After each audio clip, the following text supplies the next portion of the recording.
And boom, and we're live. And well, welcome to another episode of Life is People. And well, I don't even want to go into any kind of long introductions because I'm no time at pressure, so I want to go straight into it. So before we go any further, how are we doing today? Well, how are we doing this morning, evening, or whatever time we are in the world tonight, Dale?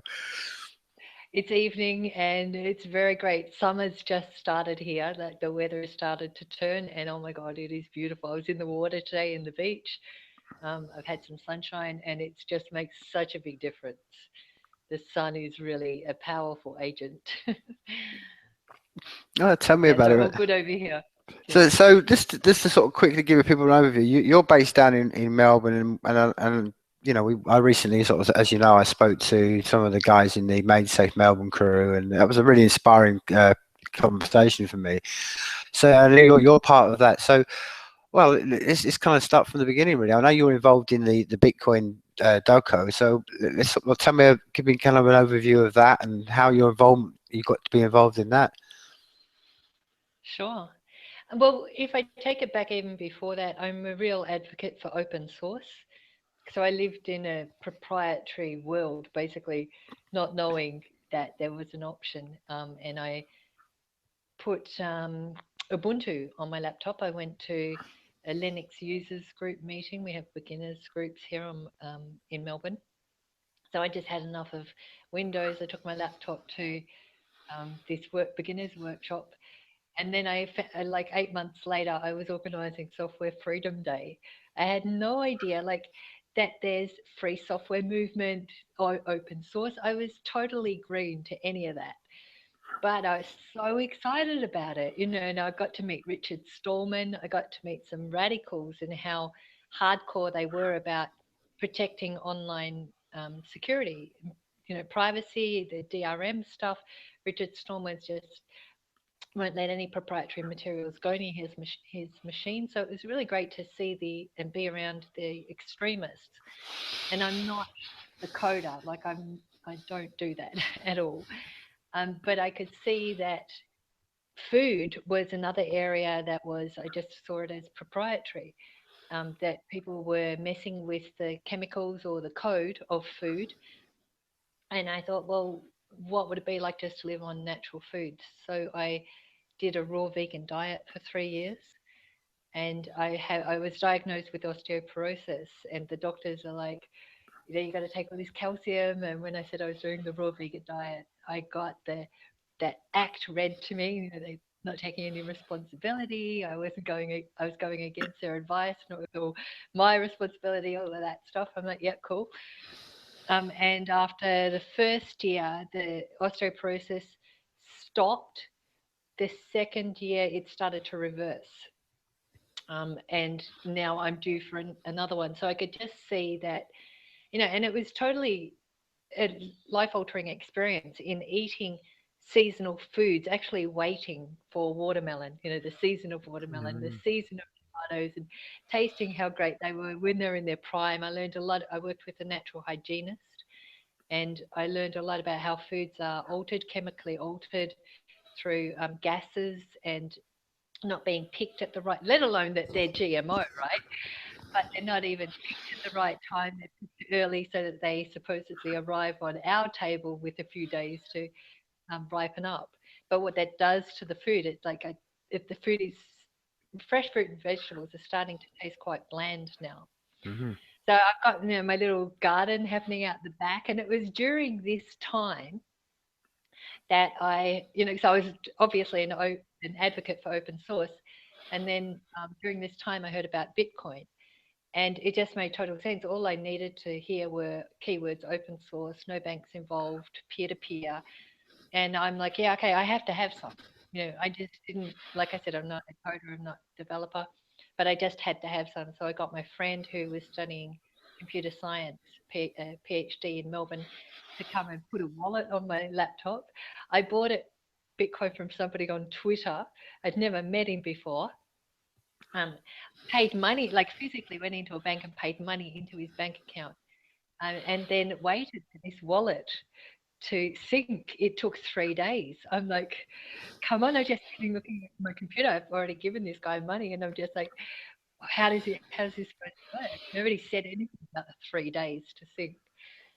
So that was kind of my initiation into it, and then I got, in some ways, I got rewarded, I think, for supporting it. I had no idea where it was going to go. I just really liked the concept, and I got to use it in Peru.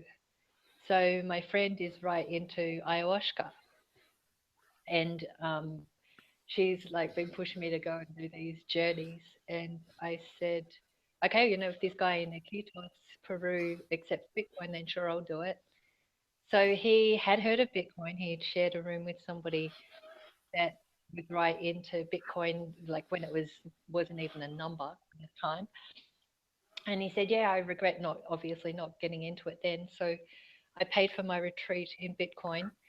And when I got there, um, I paid him some more money. We just went to an internet cafe because I wanted to do something else. We went to an internet cafe and I just transferred the Bitcoin over. And, that mixed with being in this ayahuasca ceremony stuff, I was like, the world is really, really changing. And this is how money is supposed to be. Because I'd gone to the Iquitos via the States, and I had such a hard time trying to exchange Australian dollars. At the time, it was quite strong. At home, people were saying, the Australian dollar is quite strong, and it's just going to get better, blah blah blah. And yet, when I went to banks in Venice Beach, no, I needed two forms of ID or a bank account, and I couldn't change it. It's like, this is so hard. I want to spend money in your country, and it's so hard. So I had the Bitcoin experience in Iquitos, and I was just like, oh my God, this is going to change the world. This is it. This is how life should be. So that's kind of how I got into it. So that's a fascinating story. But I mean, did I sort of gather from that you basically you're not a kind of city girl, or did you grow up around cities in your whole of your life? Oh no, city girl, definitely a city girl. So I Yeah, mean, I grew up in a concrete jungle, like on commission flats on the 16th floor of these high-rise flats. Very much city girl.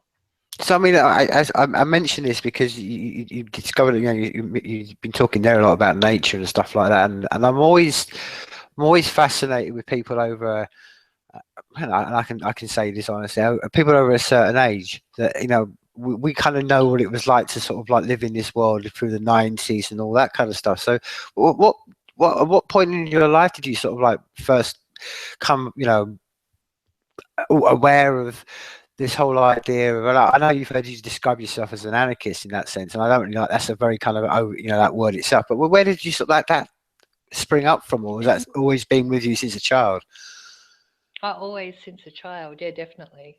And being born with a boy's name, I kind of like I had at school. I just kept getting left off the rolls. I was always like, I have to stand up for myself, and um, so yeah, just always. I think, but it was mostly the biggest shift was around food, like because I could really see, and I see myself more as a sovereign than an anarchist. I've been Mm. involved in more so sovereign movements here. There was one episode I heard um, of yours talking to somebody about sovereign law. So I did also get involved in that. So, I'm totally aware of how a language focused society that has a law needing a translator. So there's something automatically a bit wrong with it for me. I'm more into common law, natural law. And I know for myself, having experimented with food, I know it works. I've had the results, so there's no question for it. And I've also lived in under proprietary rule, I say, for half of my life. I know how that goes. It's totally boring and predictable now. I mean, Mm. it doesn't stimulate brain cells. It's more just games, how to survive, who to say what to, and I'm totally tired of it. I just don't want anything more really to do with it.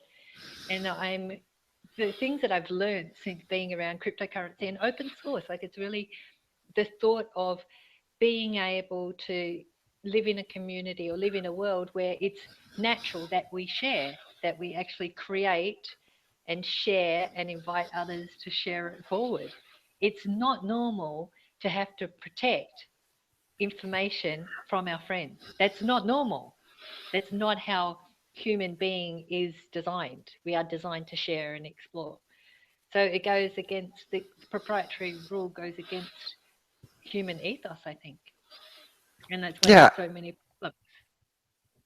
No, I was completely concur with you, and when I shared this earlier on, I had a podcast earlier on, and I shared this very example. I mean, the reason we are here now as a human species is exactly what you just said. Is that we've got generally inside of us, if you're going to break it right down to two elements, it's either love or non-love, and we're a species of love, and that's the reason we've all got here. I mean, there's a story just this weekend over here in the UK where there was an older gentleman, and he'd fought in the Second World War, and he'd been a miner. And over the weekend, some people had broken into his house, beating him up, taking all his money, left him, quite sort of severe. Now, the point of the story was within 48 hours, 24,000 English pounds had been raised for him by the local community. They'd all come in, paid off his, what had been stolen from him. And that was just, to me, it was a perfect example of this whole idea of like, well, that's proof. We're naturally, will step into people. If you put,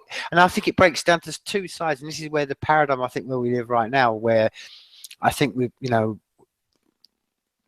things are breaking down into these two elements of basically, if you give out goodwill and good, or as it used to be called, good karma to people, then okay, then you understand what the world is about to become. I think the people who fear it are the people who have basically been almost selfish in their whole lives, and they just sit around and they expect the world to give it to them, and then they're the ones now saying, oh, but what happens? And it's like, well, does it matter what you think? Because I equate it to the argument would have given maybe back in the time of slavery. There would have been people like myself and yourself and many other people around the world at the time saying, well, it's just rationally not right for people to be enslaved by another human being because of the sovereign reasons and all the other reasons. And there would have been the slave owners and the people who supported it at the time would have pointed their finger at people like us and said, oh yeah, but what happens if you free all the slaves, and what are they going to do? And I always sort of think, well, the emphasis isn't on us, the emphasis is on you. We know we're right in that sense. We know that the freedom and the ability to not have anyone in between, human connection, that's a thought well out rational argument. So I think the people that come to where they are now, as they did with slavery, this is just a mindset that needs to be, I think, over time, taken out of hopefully out of our consciousness as a species, because it's not doing us any good. And then, like you say, it resulted in this world where we live in right now. And I think it doesn't really matter. It goes beyond politics and all this. Where majority of people right now, they don't want to live in a world where they're just seeing everything just being about, all it's about is consumption. There's more to this usness. We are. We're an enlightened species. The fact that we're here, we have this conversation, this proves that that we've done this so far. And like I say, I'm in total agreements with you. I think these are the early steps of this great awakening or the great renaissance that's happening around us. And I'm always, like I said, I'm fascinated by when I speak to people over a certain sort of, who aren't under the 30s, because we remember a world without the internet, and we remember a world where this conversation was never possible. So I think sometimes that people like who remember the world without the internet, or who can say, oh, our mobile phone was basically a phone in down the street we went to go and put some money in, that was our mobile phone. To us, we really understand the potential of this. And I think in a way, maybe that people who've been born with the internet and having all that, they don't understand it so much more. I mean, I'm fascinated on that with you. Is that something you would concur with? I just don't know. I agree with a lot of what you're saying, but I think that maybe it's a girl's thing, being born into a society where women are just not valued as highly as men. That is weird. So there's, if you think about it, that's totally weird. That's how women are born into this world still. some of them are killed because they're a girl. Mm-hmm. So that it's, it stems in parenting, and this has gone on. I know my mother didn't make that up; she heard that from somewhere. So it's in our generics, I think. Which I'm happy to, having done some research around Bruce Lipton. I'm happy to hear that we're not actually designed by our DNA. We're designed by our environment. Our cells are actually more receptive to the environment. That's how they grow, not from the DNA. So that's been proven incorrect. But I think that as a society, this kind of these conversations are handed down. They're inherited. There's no truth to them. They're inherited and just accepted as truth and not questioned. And I think now, and decentralization, that I think is the biggest shift that we're facing right now. Mm. And the internet makes that possible. Because if you look at a lot of villages, when villages first started up, they were all decentralized. That's how people kind of grew up in little villages. And then it became monoculture and centralized. And we've reached the epitome of that to see that it doesn't work. It produces a particular outcome, and one that's not favorable for humanity. From what I'm seeing, it's actually poisoning us. So it's not in our favor to maintain that. And now we're starting to decentralize it, especially around food again, because farmers markets are now starting to grow. So if you look at consumerism is decentralizing. People are aware that where we spend our money, that's what we feed, that's what we grow. And we have a choice around that. So networks are starting to decentralize anyway. And it's a natural flow that this would happen, I think. So yes, it's our age group, maybe. I think people that have been around for 6 or 7 generations can see cycles. They know what's Mm-hmm. coming, and that's also what I said at the beginning. It's quite boring. You can actually see where it's going. It doesn't stimulate brain cells, and it's going to get faster. And now so it will happen. Even people in 2 generations are going to start seeing changes. So then they're going to be able to make alterations. So yes, it is possibly our age that, but I don't know. I just don't know. The more I look at it, I think it's the people, anybody that can hear decentralization, can hear the likes of Made Safe, that can hear that a new architecture is what's needed now for the internet, and that listening can come from anybody, anywhere, and that's the beauty. Yeah. I think it's not got anything to do with age, sex, religion, parentage, nothing. It's just the individual that's willing to hear it and take action. Oh, I totally. Yeah, there's this huge platform for those that do want to take action. I totally concur with you there, Dale. I mean, the reason I was mentioning the difference between ages is that I particularly see it that anyone basically born in since I don't know 94, they don't their world is a completely different one, and they, that's what I'm saying. Mobile phones and these communications, they, like you said, they are more naturally decentralized. These barriers between humans are broken down in that. My son's 20, in his mid-20s, and I'm always talking to him like, wow, I remember what it was like when you were born. I remember, and he doesn't know, he knows his world is not, he doesn't know anything different. He knows about connecting with people in all around the world because that's been his world. Now this all kind of leads to one sort of point, I suppose, where our paths are crossed and where we are right now. This is, you were saying before you went live,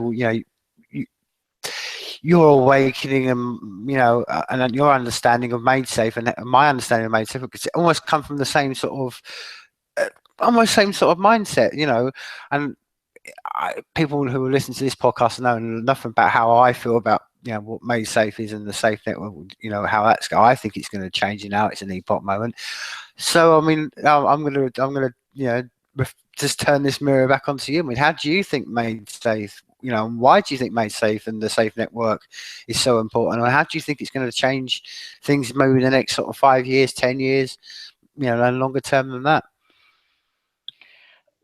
Oh, well, the architecture, I really hear that it's going to rustle up the architecture so that a new way of connecting is made available, which is not possible now. All that's been happening is the one, in some ways, centralized, or, well, a structure that looks like it's leaning towards centralization with the likes of Google, for example, WordPress, these big names. Um, there's only been bigger, better, faster of the same. So nothing really changes. It's just we can do things faster and easier. And with the likes of MadeSafe, where the infrastructure is favorable to for peer-to-peer without a middleman, Mm-hmm. oh man, I just get so excited about that. That's like, that will be so fast and private, and because it's nobody else's business who I speak with and who I communicate with, unless I want to make them an option to listen in. That's that we can't do that now, or we have to take so many steps to make that happen. And there's an emotion attached to it. There's like being a rebel. I just think that's Mm-hmm. totally insane. So when I heard, so we've got these two students now working with us at the Melbourne Bitcoin Technology Centre, Steve and TJ, who've been on Mm-hmm. this podcast as well. And I knew a little bit about MadeSafe, so I've been working with two other students, Nicholas and Part Dave, on crypto-goss. So I've kind of been listening to these MadeSafe guys. I'm like, that sounds cool. Okay, that sounds good.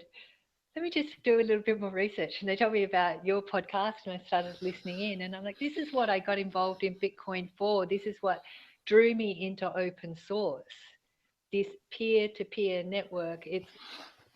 I found it quite unusual in the open source community that the lives of people are not so much open source, as much open source as the technology that people are using.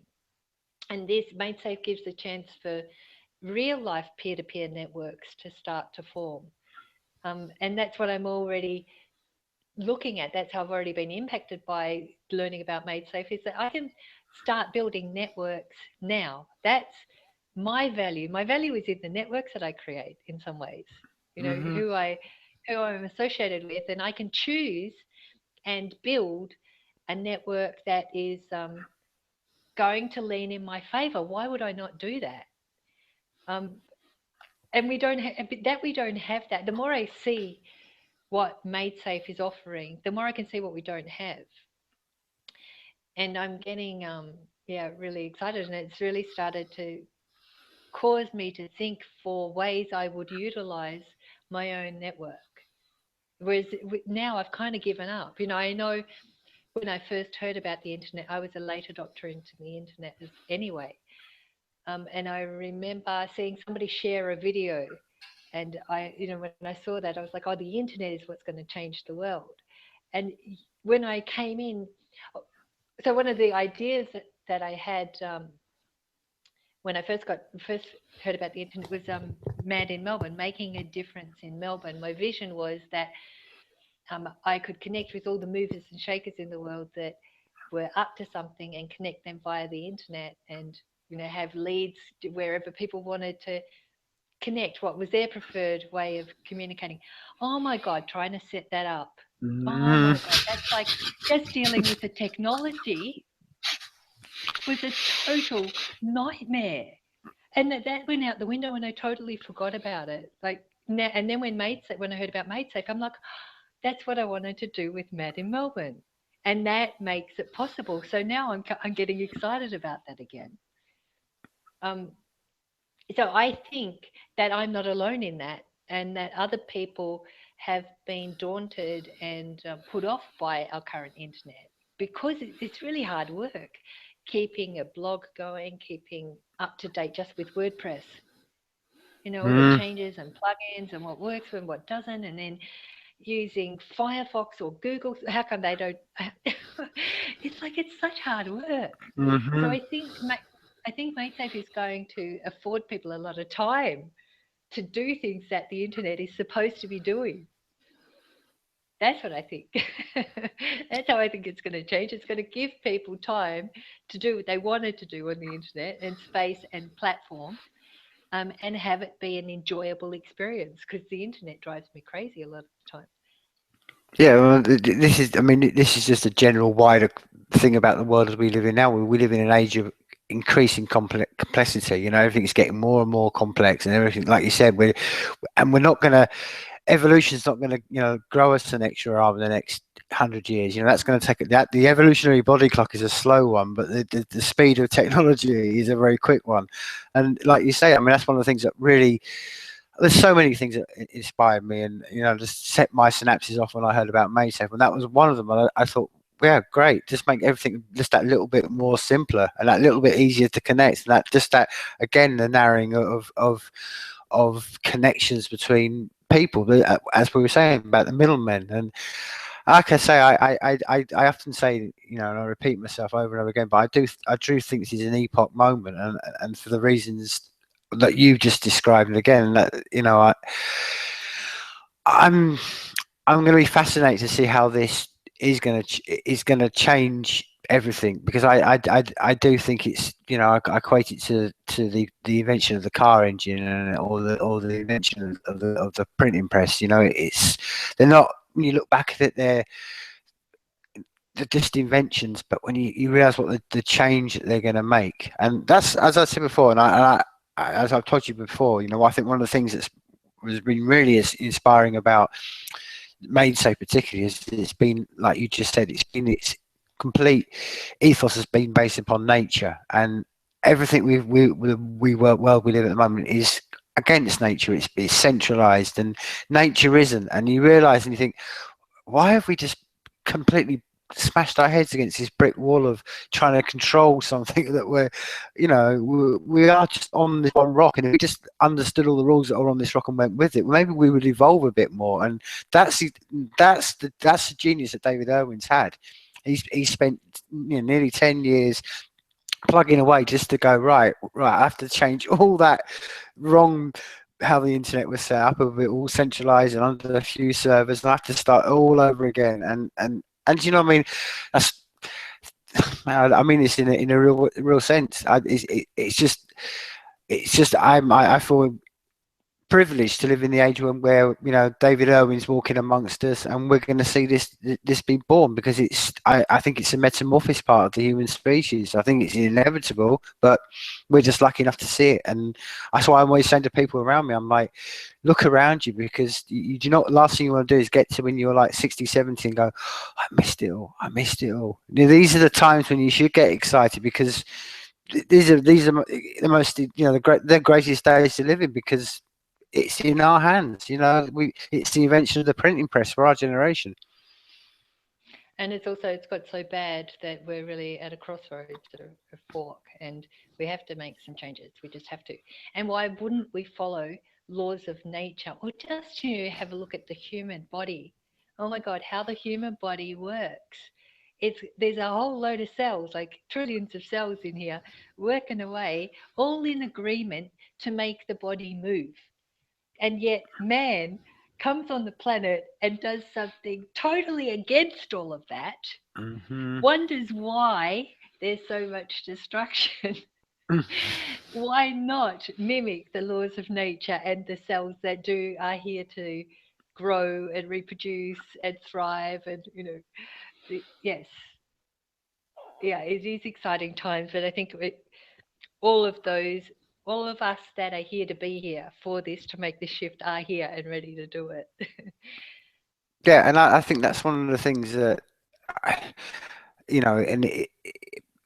it's I think one of the other really inspiring things I love about the Safe Network is, this idea of farming, and the idea that I was like you. I mean, I kind of heard about Bitcoin, and it kind of really kind of sparked a lot of my mind off, and thought, oh, well, these are steps towards this whole, taking currency out of the hands of the state, because I think that's the big one we need to go through. We've supposedly taken religion away from the state, and I think we need to go through the process of taking money away from the state. And I saw Bitcoin, I thought, okay, but I started to see weakness, because I thought the biggest weakness of Bitcoin is that it's always valued about how it's going to be valued versus a currency, or what its value is. Whereas that's what I love about the whole idea of a safe network, is it's complete farming, and like an ocean, it's a tide, it's all the, everything is within it. And so if it becomes worthless in the outside world, you still got resources to use within the network. And it's that's the small incremental change from Bitcoin that just, to me, was like, whoa, that's what takes it above everything else. Because this is, like you said, it's the ability to stay and build networks, which is something that, again, I think is going to change a lot of things. And like as you know, you can have networks in small scales and big scales, and these are just going to build up and build up and build up. And and the idea that people are going to be rewarded within that just for the contributing to the networks, that's a massive game changer as I saw it. It definitely is. I mean, if you look at the likes of Facebook and Twitter, we are making their network, and they are getting the money. And then, and along comes Twitter doing the same thing, because that's the way you make money, working out how to be better than Facebook, almost looking the same. Now going to drop their 140 characters, rather than thinking, well, maybe we could change the payment structure. Maybe we could actually reward the people that are giving us all this money. It's kind of like, oh, and then something like MaidSafe's coming along, and it's like, oh, people won't go for that, from that thinking. But why? It's like, we're doing the work. We do the work. Why not pay for it? That has to change everything. Having, just to make it personal for myself, if I knew that the networks that I'm involved in are forwarding an idea that are going to make a change, that's going to benefit other people, that's going to make my life easier, then that has to make me a different person. It has to, rather than feeling insignificant, even though it's kind of that creating the network takes energy. It's like taking energy from, and there's nothing coming back unless I play that game. Then that makes me a particular person. Whereas, exactly. It's going to, and that's that was something else when you were talking. One of the things that I can see really interesting with Bitcoin is that the same behavior. So it does boil down to behavior for me. I think the behavior of humanity is what has to change. And Bitcoin has got a different paradigm, but the same behavior is in that scene, or in that paradigm. And so nothing's going to change. People will have a better way to pay each other for stuff, but if they're still going to be assholes with each other, nothing really changes if they're still competing for network. So that was another great thing that I got out of just inquiring so far into MaidSafe, is that I see the network, the network that has value is the people network, is what's being built, like the likes of what you're doing. And I'm, spoken with John Ferguson as well, and I'm hearing the people involved in MaidSafe. But that network is being built, and that's where the value is. And then comes the actual product. It's I feel like Bitcoin was dumped on this technology, on building on the same thing, but it's got to come literally the ground up is the human. And if human behavior stays the same, nothing's going to change. So this gives us some kind of behavioral agreement, and that is what the ultimate in the shift.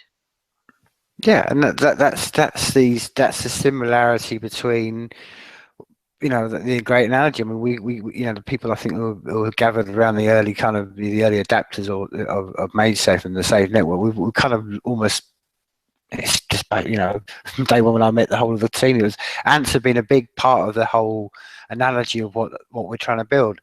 And I do see, I think it's a perfect analogy, because I think it ties in with what you're just saying there, because as you see in nature, this is witnessed in nature, that you can, you know,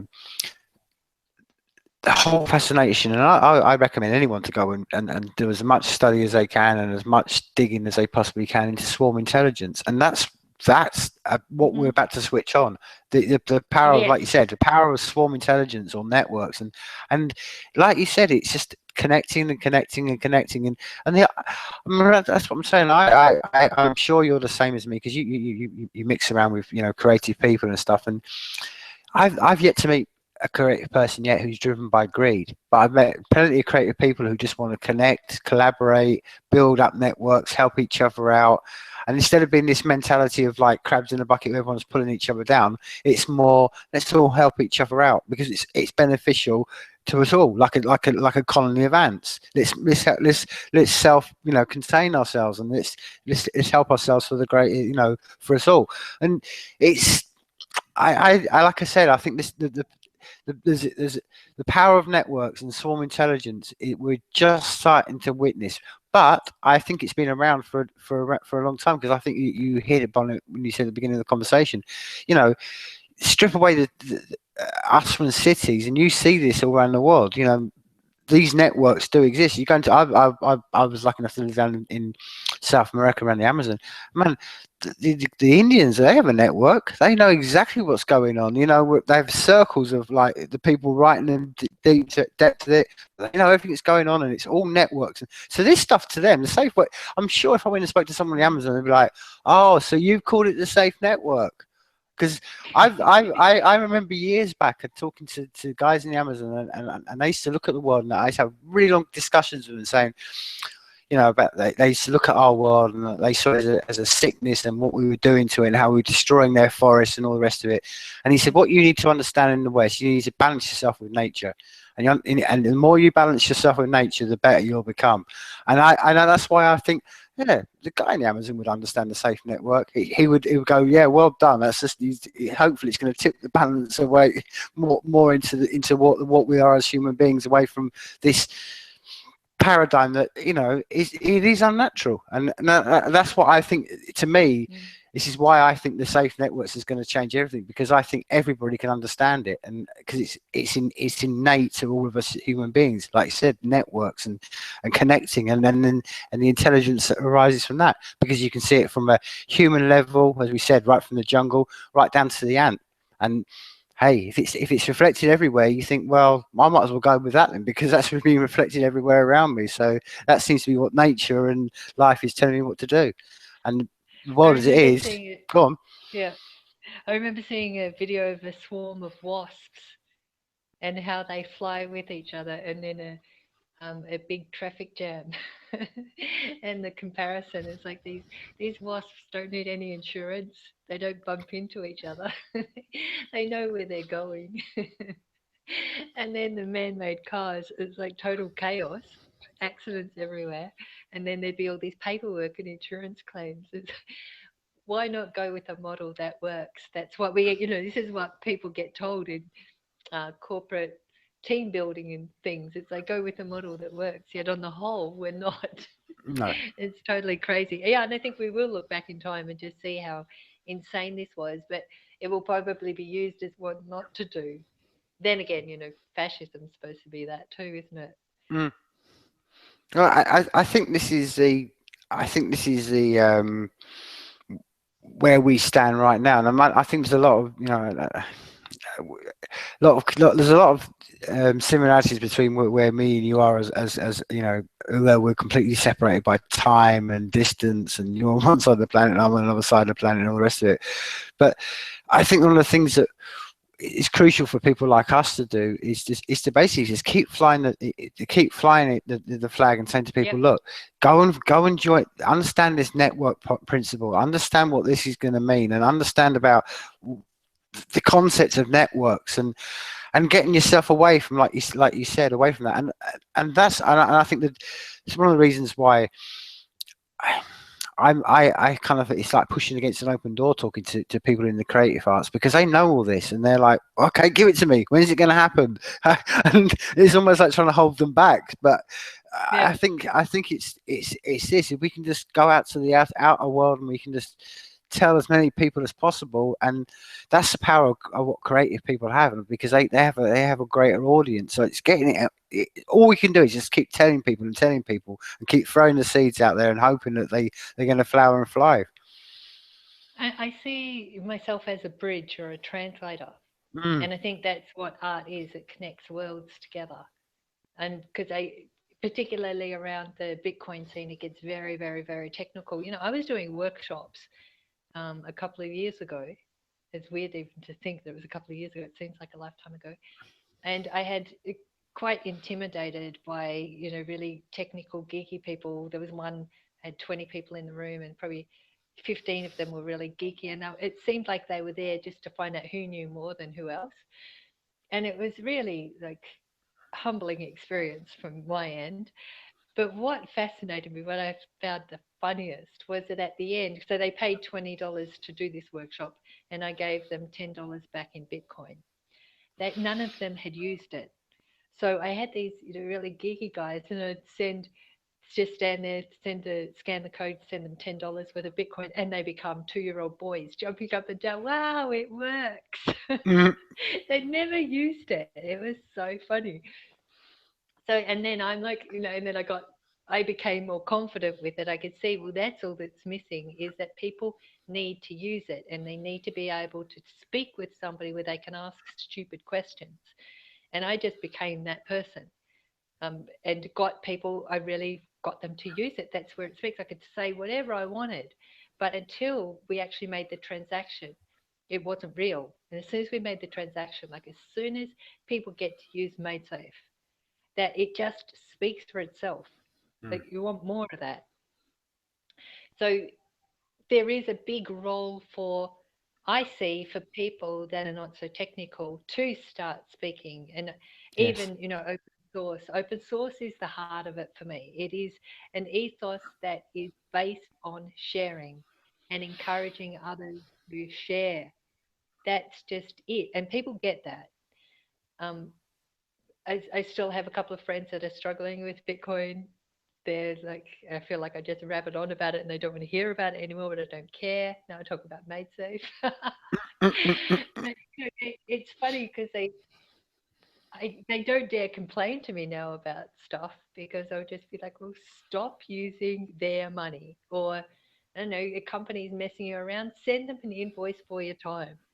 Get heard somehow. I'm just like, they don't know what's coming. There's a big tool, big tools coming, and they're losing their power anyway. We don't need to be intimidated anymore. So No. it's, yeah, so I think ultimately all of that was about creative people, just the power of networking. That's it, networking. However you do it, network, build them now, and the software will come in and just make it really easy to communicate, Well, I think this share, and guy. trade. Yeah.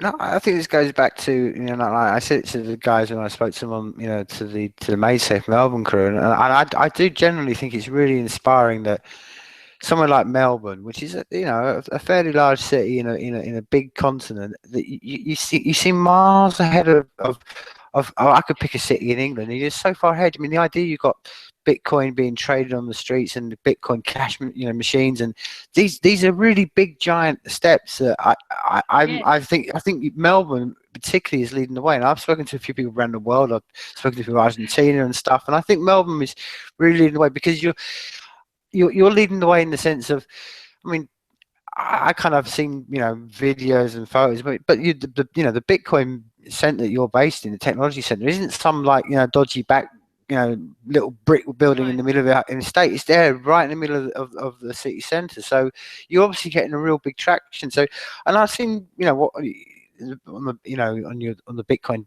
dojo bit, you had the video and stuff like that. Is this day by day progressing more into the outside world? I mean, I know you were talking about how restaurants and traders were using Bitcoin.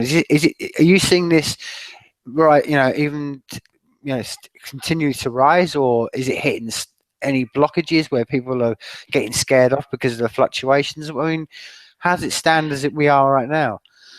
It's all over the place. It is all over the place. I mean, last week we had the banks say that they were closing accounts. So there were Cointelegraph, CoinDesk had articles coming out. I think 14 businesses got closed down. And then this week we've got our new prime minister. So we've had like a roller coaster with our leadership, so-called leadership. We've now got this new dude, Malcolm Turnbull, who's very disruptive friendly, right into documentation as far as the law is concerned. So he's writing to TPP, um, and his son used to work for Goldman Sachs and and also made a contribution to Hal Finney's wallet. We found out through one of the forums. So he's knows about Bitcoin, obviously, right into startup industry. And this week he launched an app, and now I can't remember the name of it. But within the app is to democratize capitalism. So make it easy for people to buy and sell shares by their phone. So it's supposedly making it easy for the public to participate where they couldn't before. And the Prime Minister chose the Bitcoin Group, which is a company that's going to be listed on the Australian Stock Exchange on the 11th of March. The Prime Minister put $2,000 into the Bitcoin Group publicly. So it's like 1 week we've got the closing banks, and I'm getting emails from people in New Zealand, what's happening, from other people around the world, is this true? And then I've just sent it back, I was like, update, our Prime Minister is on our side now. We've got we are so spoiled here. We're so spoiled.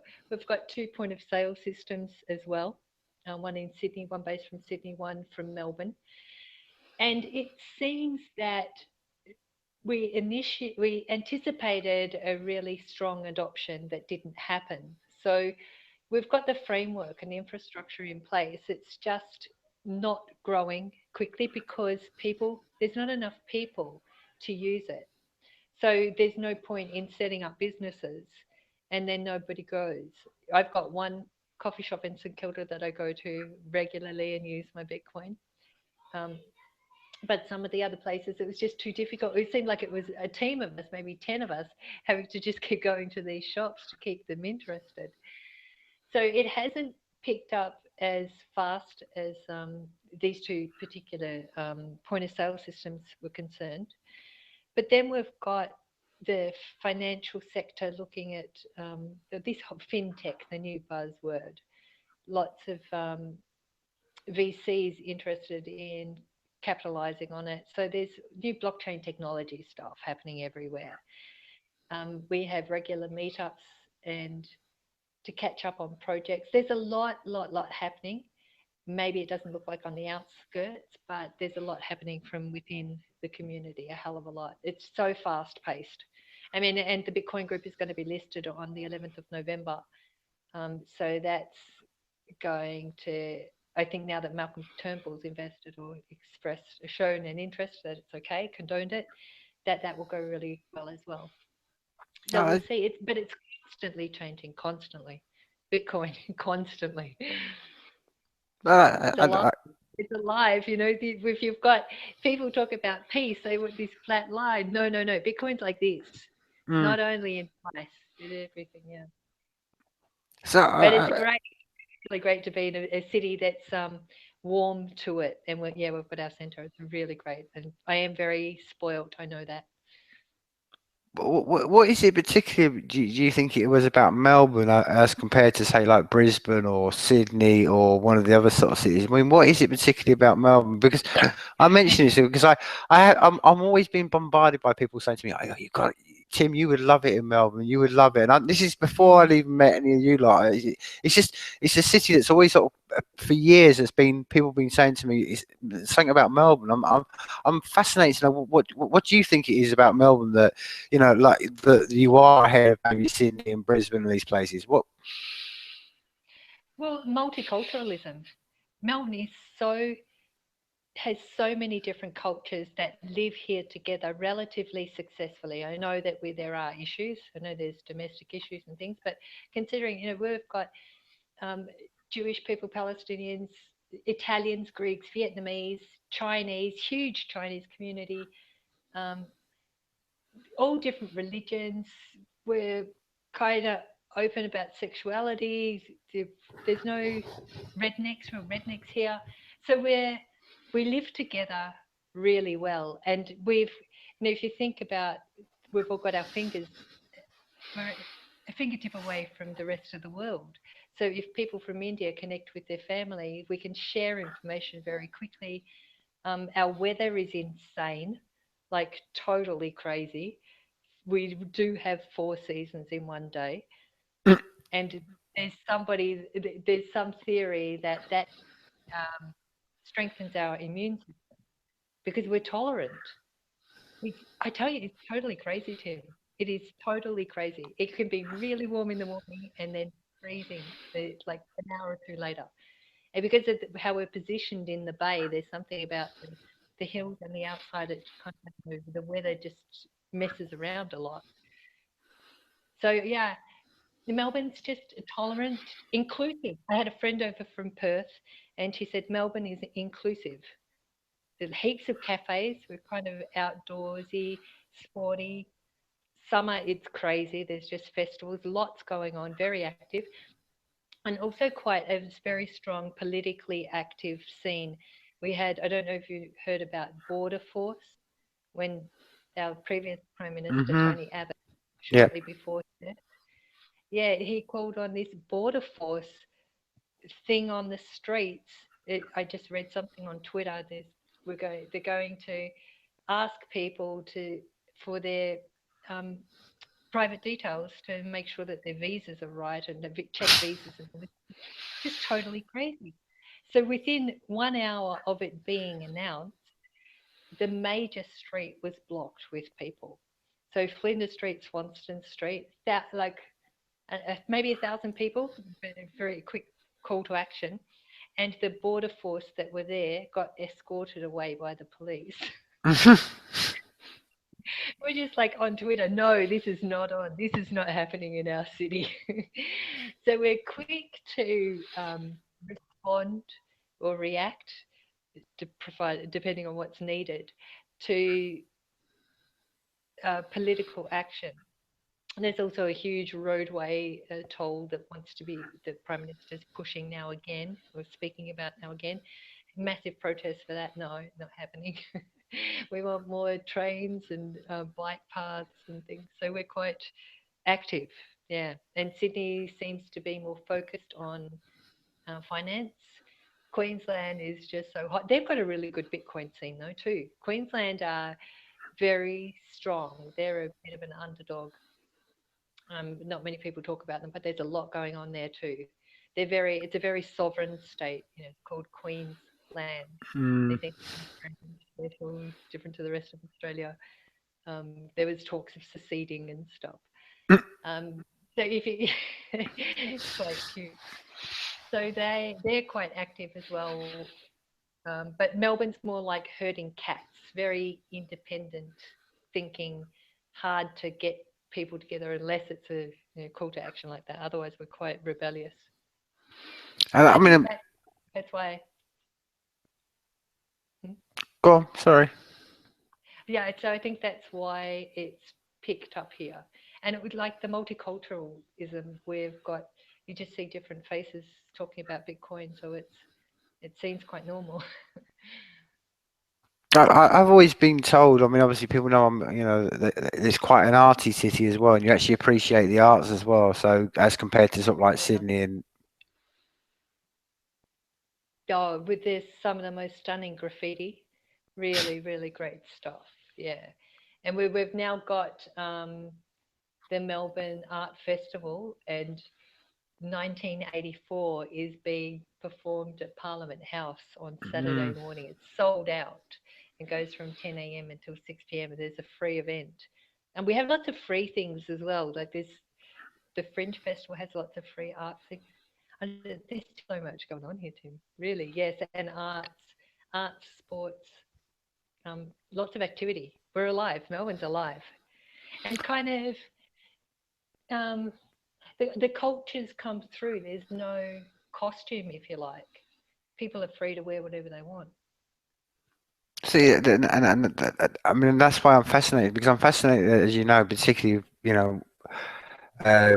about how artists and creative people around the world, particularly pick up on, the Safe network, and what it opens up to them. So, have you had any sort of, day-to-day encounters with artists and musicians and that people now, and have they heard about this? And if they have, what's their thoughts about it, in Melbourne? No, I haven't. I've been so involved in the Bitcoin world. I have been kind of isolating myself there. Yes. Um, what I know from some circles is people are questioning, they know about it. But I mean, we've just passed this law, this data law. From all my talk about how active we are, this law still came through for data retention. So we've got 2 years where our data is going to be stored. And now people are starting to ask about what else can we do. And it's quite funny, even though I'm not technical at all, people are asking me, and I think that's really funny. So I can talk to them about Ubuntu. I send people to the beginners workshop for Ubuntu, get into open source software. Ubuntu is fantastic.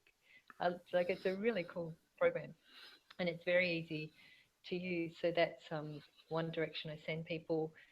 Bitcoin, if they're talking about money. Like MadeSafe, I'm relatively new to it. So I've been talking a lot to the Bitcoin people and hearing interesting responses there. But I did do a school event on Sunday, and I got to talk to some teachers there about MadeSafe. I'd like to talk to you further about that off air. We've got these big Bitcoin costumes, Mr. and Mrs. Bitcoin. People get in, put white leggings on and stuff. And for little kids, we had the Coda Dojo workshop, and kids between age 5 and probably 12 were asking questions about Bitcoin, and I got to talk about MadeSafe there. So they're learning. I mean, that seems the ideal environment, considering they're just learning about peer-to-peer network and how the internet's created. So there's more talks that we're talking about doing more of those around Melbourne. There's an entrepreneur in Tasmania that's doing something for entrepreneurialism. He's going to schools. He's got a week's workshop for them. They create projects and find solutions and things. So schools are interested. So that's definitely an avenue that I'm going to explore, and I will be talking about MadeSafe there. Well, I think in relation to education and kids, I mean, I spoke to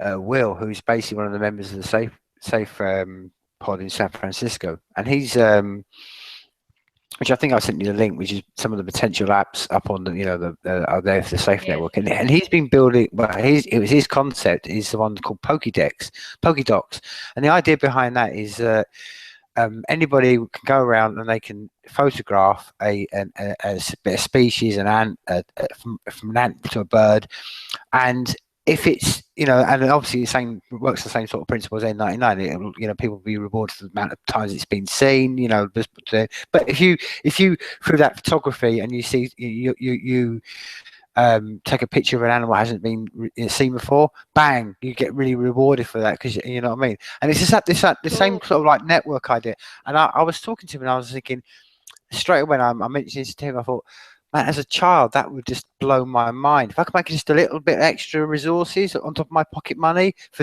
going out and taking photos. Tim, this is not going to be just for children. I promise you, adults. Oh, I want to do it. That'd be so cool.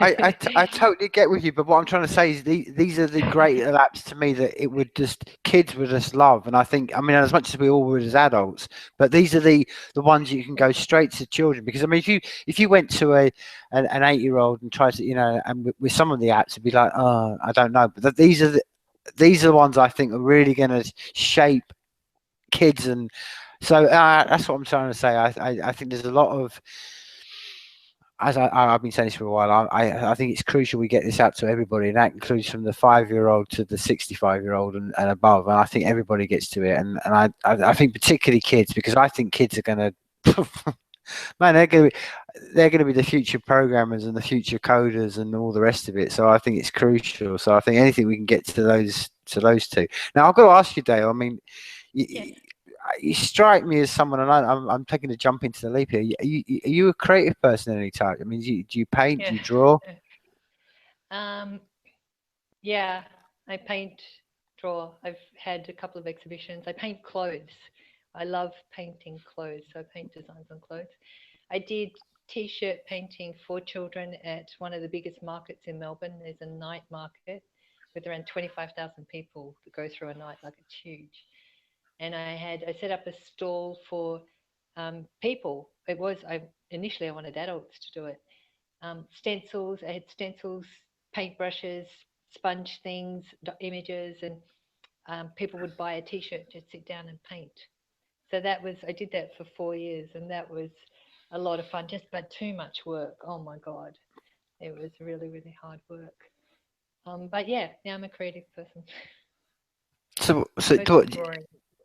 okay. So I mean, I mean, you sort of mentioned there you do, you paint on clothes. I mean, do you? And you mentioned drawing. I mean, what are you actually kind of drawing with a pen on paper? Because this is a dying skill that you don't see many I people actually. know. So I'm fascinated to someone actually sort of like says, "I'm not doing it on an iPad." So, I can't. I really struggle with drawing on computers. I mm, really, really struggle with that. I have not gelled with it at all. I love, all the bright colored pens and paints and different style brushes. I'm tactile. I like putting stuff on paper or fabric and seeing it immediately. And I also love handwriting. I've got really, like, I love handwriting. I was doing graphology. That was kind of a hobby, was reading people's autographs, so I could read into the type of personality and the way people behave just by how they write their autograph. And I think it's so scary to think that that's going to could mm, possibly die. Like people won't know how to write, mm, and that is freaky for me because I love and seeing just seeing people write things now. Handwriting. We used to be like really proud of how beautiful our handwriting was. We had competitions just to see who could make the most beautiful handwriting. And now it looks like chickens have stood in ink and just run over pages. It's like mm. horrible stuff and nobody cares. That I think is funny. But it's very tragic. I think tragic to think that that's going to disappear. So I mean, so from an artist, I mean, I've asked you from many angles here. So from an artist perspective, what excites you about the Safe Network? I mean, you know how it excites me because I'm just thinking, just by hearing what you're thinking, well, man, I mean, perfect. You should definitely get yourself up a node on N99 or something like equivalent, because this is a great way of you earning resources for the hard work. And as I know, as an artist, we do a lot of this, and we don't get a lot of reward for what we do. So I mean, as from an artist perspective, what excites you about it? Well, the biggest thing, the first thing that comes to mind is the amount of time I'm going to save, and then I'm actually going to be able to connect with the laptop. Like I'm actually going to have a friendly relationship with my laptop rather than want to throw it out the window all the time. And that will draw me into wanting to create, and I might learn, more ways to draw online. So that's the first thing. Um, Being able to also, for example, with the podcast, to be able to transfer files easily, not be daunted. It's quite daunting thinking of a project now and then the logistics of having to actually make it happen. Our internet here is so slow. It is horribly slow, but really shameful the amount of money that we pay or I pay each month, and the speed is just ridiculous. So to be able to have like do a podcast and be able to transfer files immediately, that will open up a gateway. I think I'm just going to want to start talking more. So I could, well, the idea that I spoke about before, Mad in Melbourne, connecting Melbourne's key people. and giving them a space to creating like a profile where anybody can connect with them. People can upload video, images, art, have shops, sell screenshots, like open up pathways for other people to connect and really get Melbourne connected. Um, that I see that as a project, and I see that as a creative outlet for me.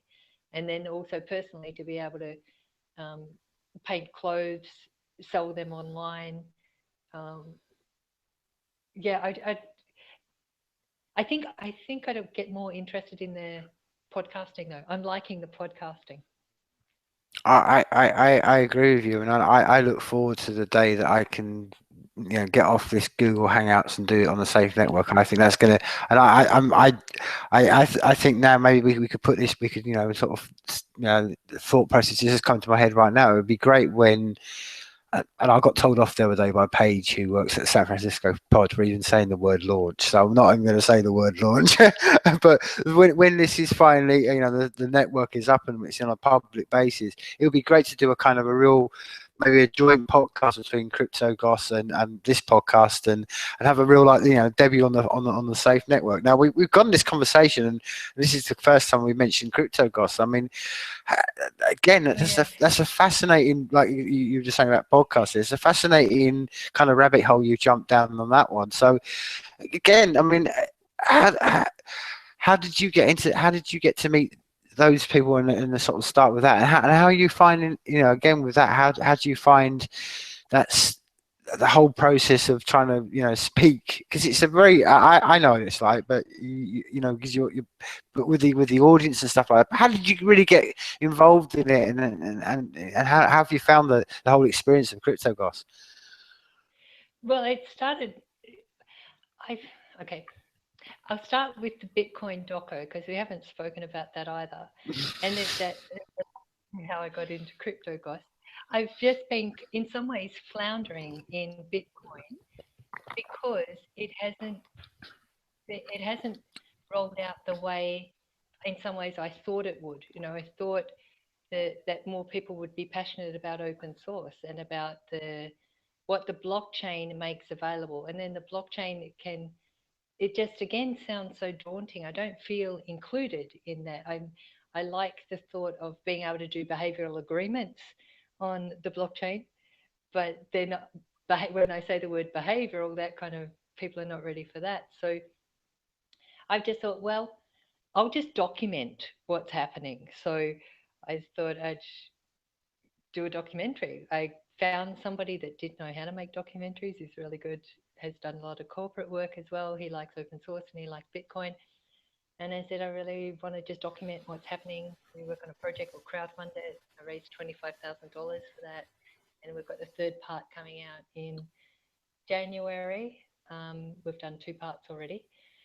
Because I could see that this is a phenomenon that we will look back in time and say, well, how did it start? Now, I know Mm, that MaidSafe was started before Bitcoin, but Bitcoin has really been an amplifier mm-hmm. for decentralization.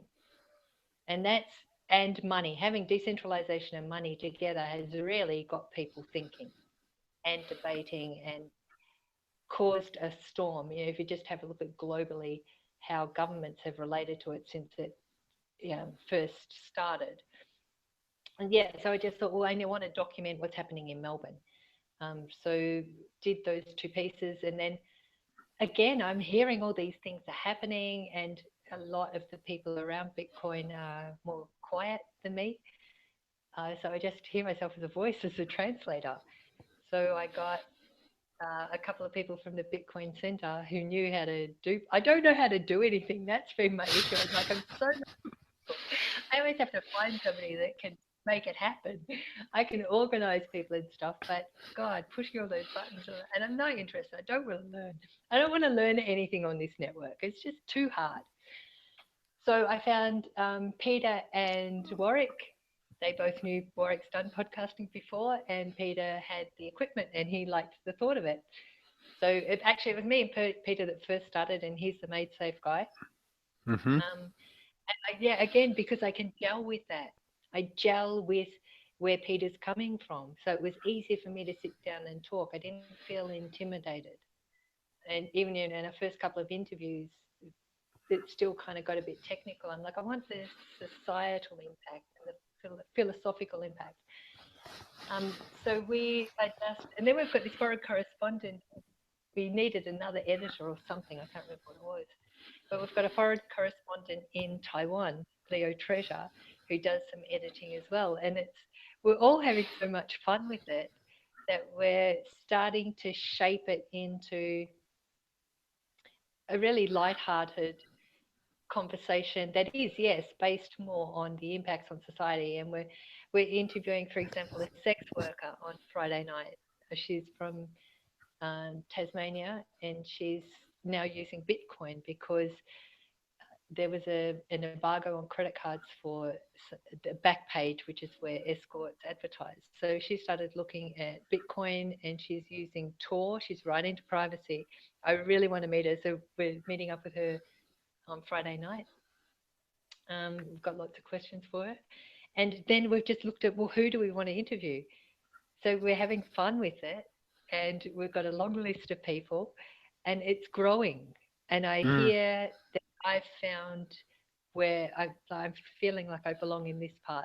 I can do it, and I know I'm really bad at it. I listened to the first couple of podcasts. It's like, oh my God.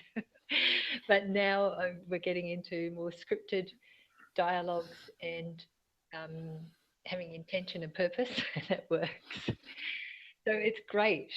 Like, it's really great. And like I say, I'm working with Peter, and we get to talk about MaidSafe. Any updates, we will talk about those. We're having you. We're going to do take some of this interview, or the interview on Saturday night, into Crypto-goss. But yeah, we want to keep it lighthearted, personable, which is what I really get with life is people. It's very personable, relatable, and people oriented. Like, this is where the rubber hits the road. It's people are going to hear what somebody says and not be intimidated, be able to ask questions. And I'm really happy to see that podcasting is growing. Like, the hangout scene is getting quite big, and it's becoming more normal, which is so great. But again, MaidSafe will be able to do it better. Yeah, Be able to talk about anything.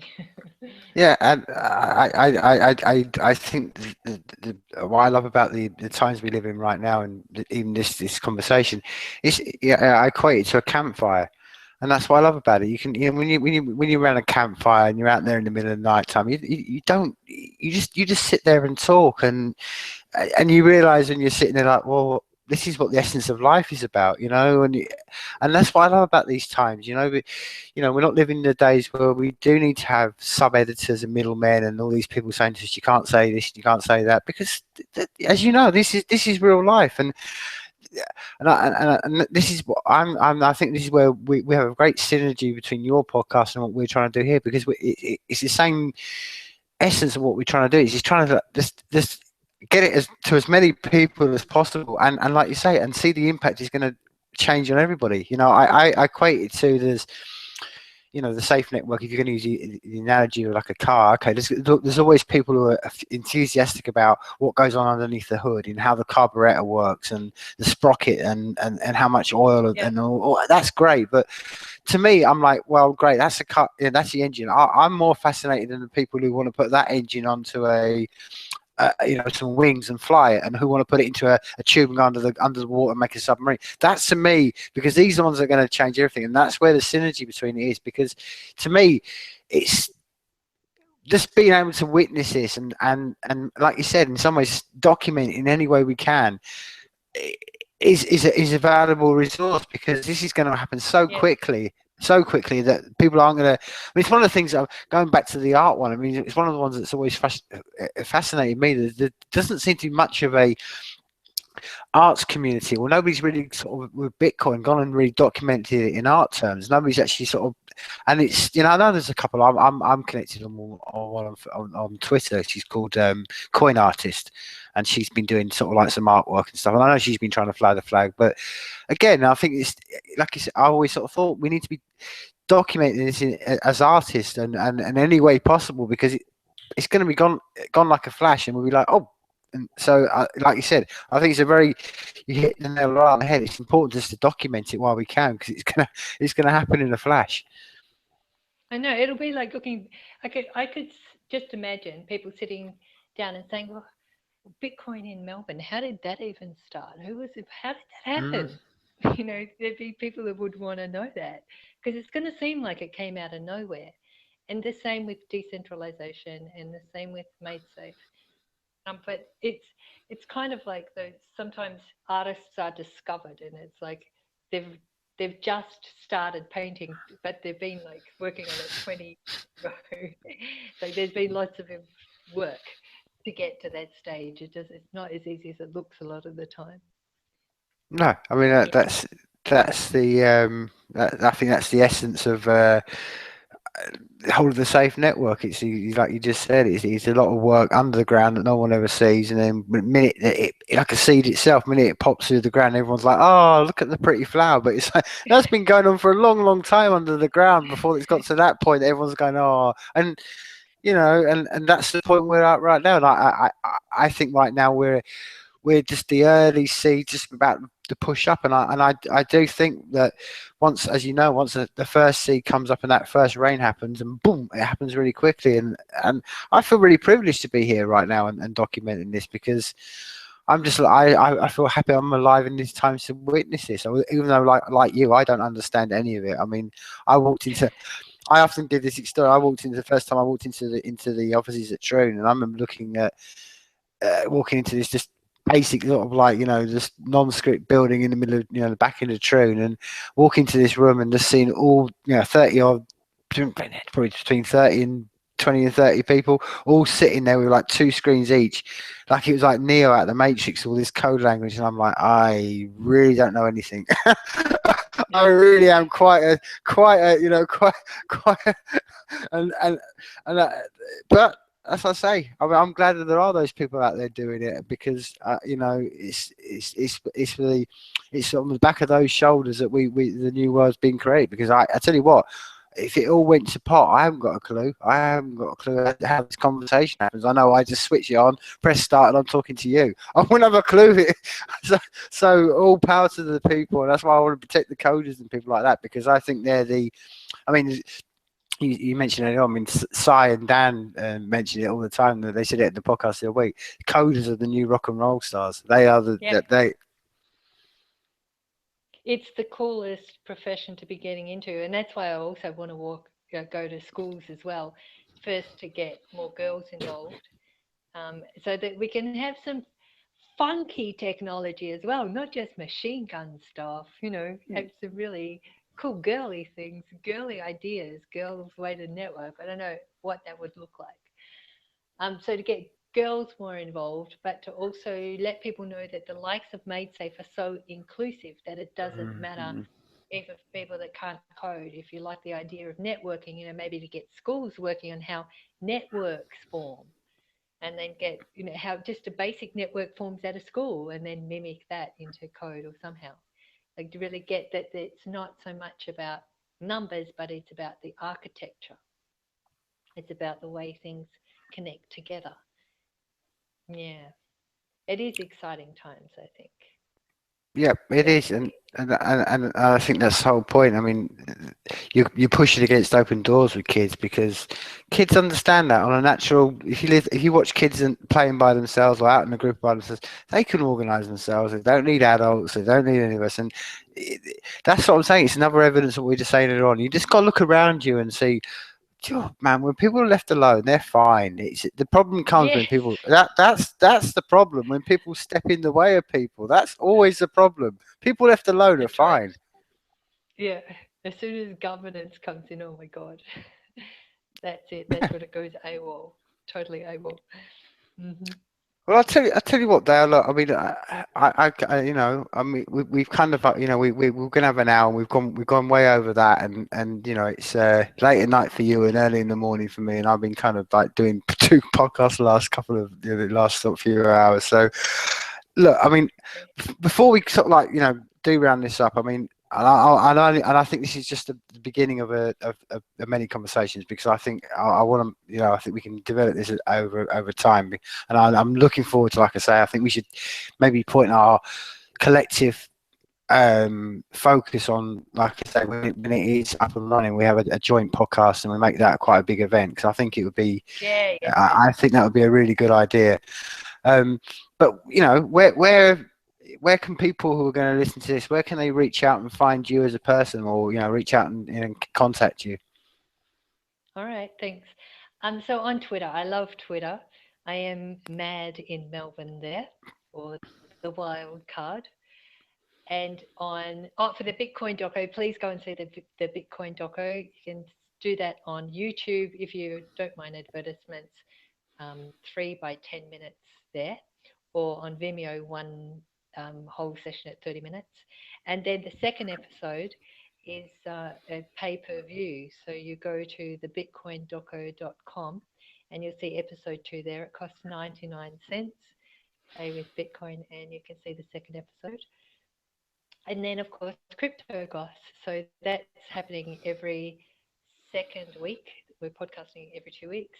And again, on Twitter at cryptogoss_MBTC. So if you friend me there and keep in the loop with what we're doing, stay tuned for our Friday night talk with the sex talker as well, sex worker. That's going to be really cool. Yeah, 100%. And another one, this may sound really peculiar from coming from where I'm sort of studying here in Scotland to you in Melbourne, but it was a question I was asked in the last few days, because like, again, I know a few people down in Melbourne, and the question they asked me was like, can they just walk off the streets and walk into the Bitcoin Technology Centre and actually introduce themselves? Or, I mean, I think they were. She was. No, I say it because she's a woman in her late 50s and stuff like that, and yet she was a bit kind of like, oh, I don't want to sort of feel like I'm walking into it, that kind of mentality. So can people just walk off the street in Melbourne and come and introduce themselves to you there and then in the actual big? Oh, thank you so much for mentioning that. I didn't even think. But personally, I'm not at the centre every day. I'm there on Thursdays with the RMIT students, so in the afternoons.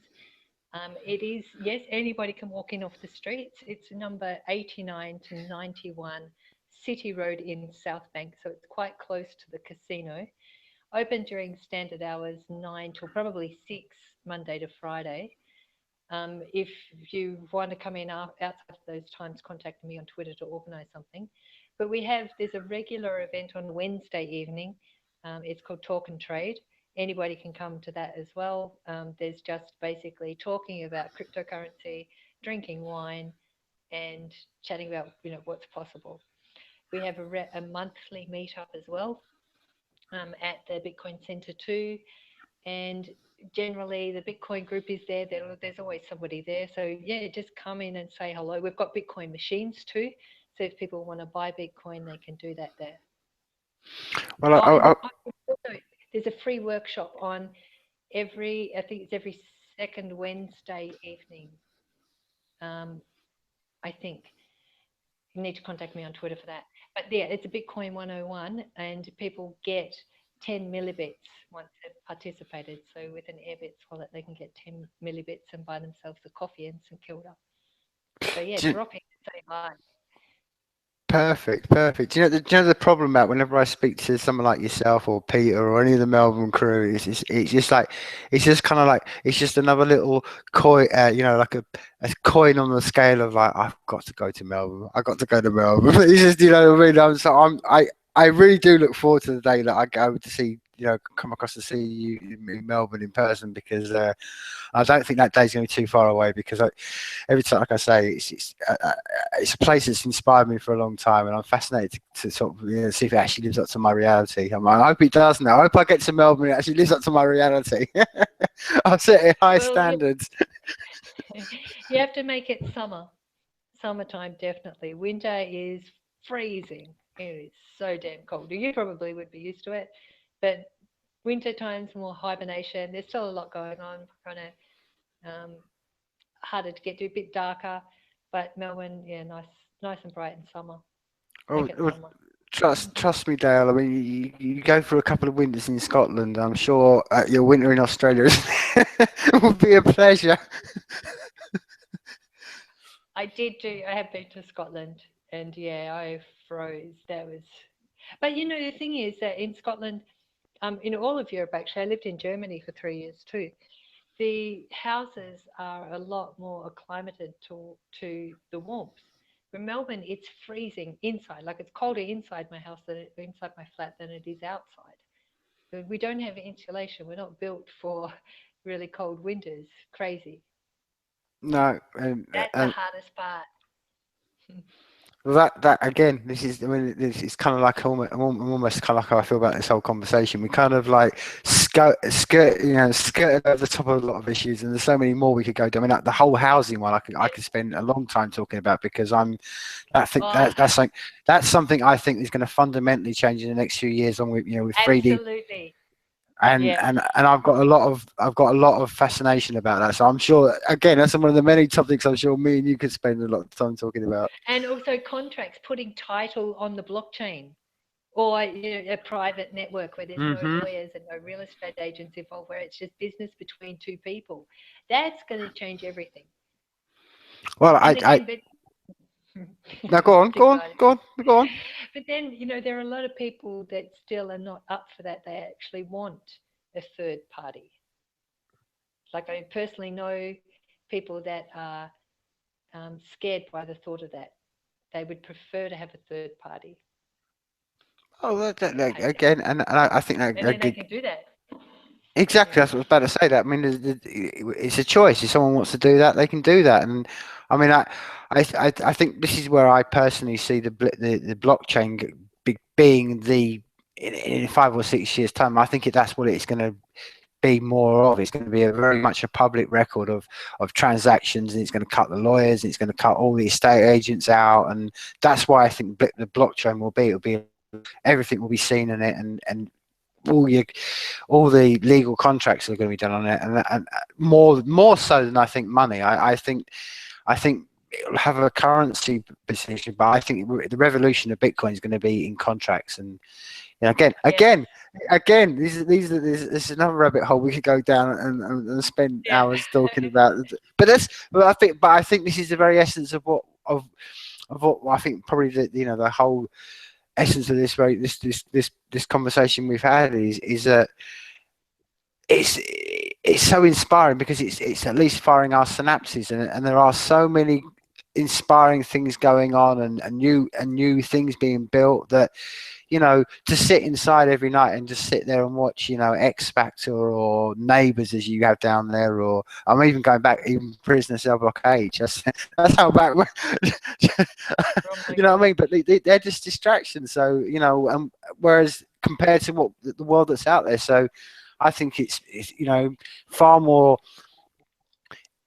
enlightening for the human being to go out there and see what's going on with decentralization and to sit at home watching, like I said, X Factor or repeats of Cell Block H.